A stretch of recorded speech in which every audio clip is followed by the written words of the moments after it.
राहुल के मामा मामी से कुछ भागे भागे से रह रहे थे।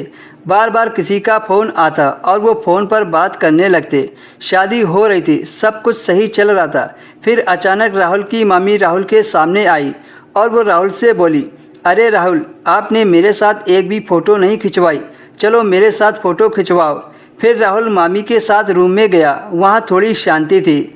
वहाँ राहुल ने अपने फ़ोन से मामी के साथ खूब सारी फ़ोटो ले ली।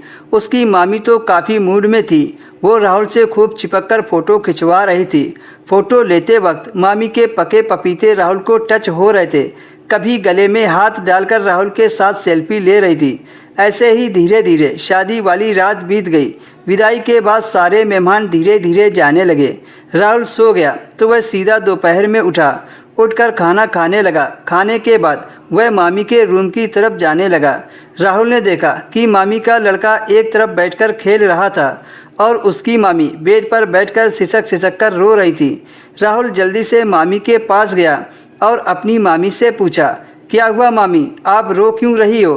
फिर राहुल की मामी ने बताया कि मामा चले गए, कल ही आए थे और आज चले गए। ऐसा कौन सा ज़रूरी काम करते हैं, एक हफ्ता भी मेरे पास नहीं रुके, मैं क्या करूं? राहुल मामी को दिलासा देते हुए बोला कि चुप हो जाओ। फिर राहुल ने कहा कि मामा को कोई इमरजेंसी रही होगी। फिर उसकी मामी ने जो कहा उसे सुनकर राहुल दंग रह गया। मामी ने कहा कि तुम्हारे मामा का कहीं चक्कर चल रहा है, वो जहाँ काम करते हैं वहीं कोई लड़की है, नहीं तो तुम्हारे मामा एक रात के लिए ही सही अपनी इच्छा तो ज़रूर पूरी करते। इस पर राहुल क्या बोलता। कुछ देर रुककर वह वहाँ से अपने कमरे में चला गया। राहुल को अपनी मामी के लिए बहुत बुरा लग रहा था।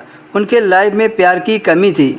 उसी दिन से राहुल ने अपनी मामी का दिल बहलाने को सोच लिया और अपनी मामी से खुलकर बातें करने लगा। एक दिन दोपहर का समय था। मामी और राहुल लूडो खेल रहे थे। जब राहुल जीतने लगा तो उसकी मामी फ़ोन लेकर भागने लगी। तो राहुल बोला, मामी ये गलत बात है। इतना कहकर वो भी मामी के पीछे भागने लगा। तभी राहुल की मामी बेड पर चढ़ गई और राहुल मामी के पीछे आ गया। वो बेड पर लेटकर फ़ोन को राहुल की पहुंच से दूर करने लगी। फ़ोन लेने के चक्कर में राहुल मामी के ऊपर गिर गया और उनके पपीते दब गए। इस वजह से राहुल मामी से पूरी तरह से चिपक गया और फिर जो ना होना चाहिए वो हो गया।